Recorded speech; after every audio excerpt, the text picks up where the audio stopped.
Good morning. Have a nice day. नमस्कार, सलाम, सत श्री अकाल। आज मैं देख रहा था फिगर्स।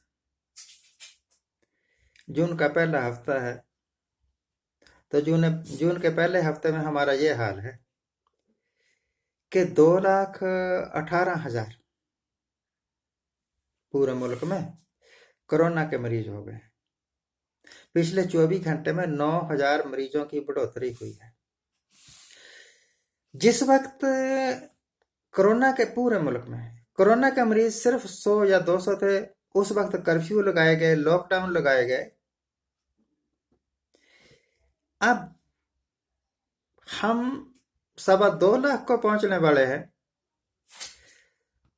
और कर्फ्यू हटाए जा रहे हैं, लॉकडाउन हटाए जा रहे हैं। क्या हम अक्लमंद हैं? आप सोचिए। और मैं सोचता हूं कि लॉकडाउन उस वक्त लगाना जरूरी नहीं था, जागृति पैदा करना जरूरी था। लोगों को यह समझाना जरूरी था कि यह बीमारी है भाई, इससे बचना कैसे है। उस वक्त जो इन्होंने स्टेप उठाया, उससे फायदा कितना हुआ कितना नहीं हुआ इस बात को तो आप छोड़िए। नुकसान यह हुआ कि पहले से ही कमजोर अर्थव्यवस्था और ज्यादा कमजोर हो गई। अब तो आप अगर मेडिकल की भाषा में बोलो तो आप ऐसे समझ लो कि आईसीयू में पहुंच गई। साइकिल बनाने वाली कंपनी एटलस बंद हो गई। कभी इसके 5 बड़े बड़े कारखाने थे, लाखों साइकिल बनते थे, लाखों साइकिल बिकते थे। अब उन्होंने नोटिस लगा दिया कि देखो जी, हमारे पास तनख्वाहें देने के लिए पैसे नहीं है, बिजली का बिल देने के लिए पैसे नहीं है, इस करके हम कारखाना बंद कर रहे हैं। अगर कभी हमारी हालत सुधरी तो हम दोबारा कारखाना लगाएंगे।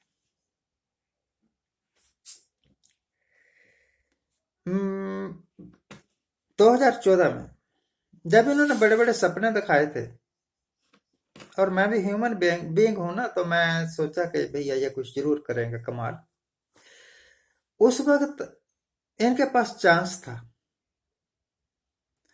उस वक्त हालत ठीक ठाक थे।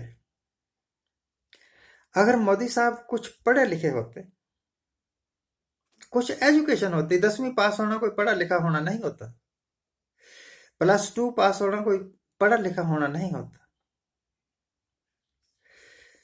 अगर इनके पास कुछ एजुकेशन होती, अगर इनके पास कुछ इकोनॉमी को मैनेज करने का तजर्बा होता, तो सचमुच ही मोदी साहब मेरिकल कर सकते थे। मेरिकल क्या करना है जी, जितनी का अर्थव्यवस्था इनको मिली थी उससे सुवाई तो कर ही देते। मैं हैरान होता हूं, इंदिरा गांधी क्यों कर सकी, जवाहरलाल नेहरू क्यों कर सका। जब हिंदुस्तान आजाद हुआ था उस वक्त हिंदुस्तान के पास वही कुडंट प्रोड्यूस ए नीडल, हम एक सुई पैदा नहीं कर सकते।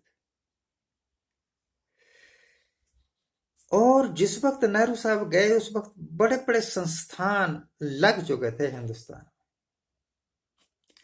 जिस वक्त इंदिरा गांधी गई उस वक्त बड़े बड़े इंस्टीट्यूशंस, बड़े बड़े संस्थान बड़े सक्सेसफुली काम कर रहे थे हिंदुस्तान। उस वक्त हमारा डिफेंस भी बड़ा जबरदस्त था। अब भी होगा, अब भी मैं नहीं कहता कि कमजोर है, क्योंकि हमारी फौज ये मोदी के नारों पर नहीं चलती, इस बात पर चलती है कि जब भी मैं मैदान जंग में जाऊं तो निश्चय कर अपनी जीत करूं। अगर युद्ध करना पड़ जाए अत ही रण में तब जूझ मरो। ये जो आरएसएस वाले भाषण देते हैं ना, ये भाषणों तक हैं। इनका इतिहास फरोल के देख लो। कभी किसी ने अपनी खुशी से भगत सिंह की तरह रस्सी डाली है अपने गले में खुद, फांसी की? कभी किसी ने, आरएसएस वालों ने, फौज में भर्ती होके अपने शरीर पर माइंस बांध के टैंकों के आगे लेट के जान दी है? हम जीतते हैं तो ऐसे इरादों से जीतते हैं कि मैं ये टैंक आगे नहीं बढ़ने दूंगा, चाहे कुछ हो जाए। इसके वास्ते मैं अपने शरीर पर ही बम बांध के, माइंस बोलते हैं उसको, लेट जाऊंगा। मैं उड़ जाऊंगा, टैंक भी उड़ जाएंगे। ये 71 की बात है, 71 की बात। मोदी साहब इस करके फेल हुए कि इनके पास एजुकेशन नहीं थी। ये इस करके फेल हुआ कि इनके पास लीगेसी नहीं थी। इंदिरा गांधी के पास लीगेसी थी, राजीव गांधी के पास लीगेसी थी, नरसिम्हा राव के पास लीगेसी थी, विरासत। विरासत में इनको बाबा मिला जो कि बहुत ज्यादा पढ़ा, इंदिरा गांधी को बहुत ज्यादा पढ़ा लिखा था, बहुत ज्यादा अमीर था। इनको पिता वेरी लर्नड पर्सन। अगर Jawaharlal Nehru prime minister of India ना भी होता तभी वो लोगों के दिलों में बसता, क्योंकि he was a great writer, he was a great poet. मुझे नहीं पता कि इन्होंने कौन सी किताबें लिखी, डिस्कवरी ऑफ इंडिया जैसी। जवाहरलाल नेहरू अपनी बेटी को पत्र लिखता है नैनी जेल से, हमने ये सारा पढ़ाया है अपने बच्चों को, अपने स्टूडेंट्स को, be a child of sun and light. और वही इंदिरा गांधी करती है।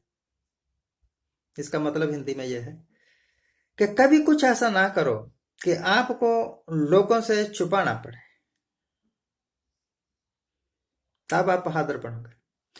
मेरे पास एक टीचर थे, Kusumlata, very vice, very honest, very intelligent. अब उसकी शादी हो चुकी है, वो अपने घर पर है। मेरे मन से उसके वास्ते हमेशा दुआ निकलती है, सदा सुखी रहे, अनंत प्रसन्न रहे। उसने एकेडमी को ग्रो करने में बहुत ज्यादा मेहनत की, इस करके मैं उसको याद करता हूं आज। इंदिरा गांधी ने बहुत मेहनत की पूरे देश को, इकोनॉमी को ग्रो करने में, बाकी सब ने की। वाजपेयी ने की। लेह लद्दाख में जो टनल बन रही है, इसका उद्घाटन, इसका मतलब फाउंडेशन स्टोन इन्होंने ही रखा।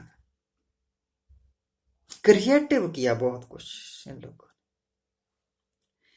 मोदी साहब कुछ क्रिएटिव नहीं कर सके, वो इस चीज में ही लगे रहे कि किस तरीके से अपनी सरकार को ज्यादा मजबूत कर लूं मैं, ताकि अगले 5 साल में निकाल दूं और अगले 5 साल फिर निकाल दूं।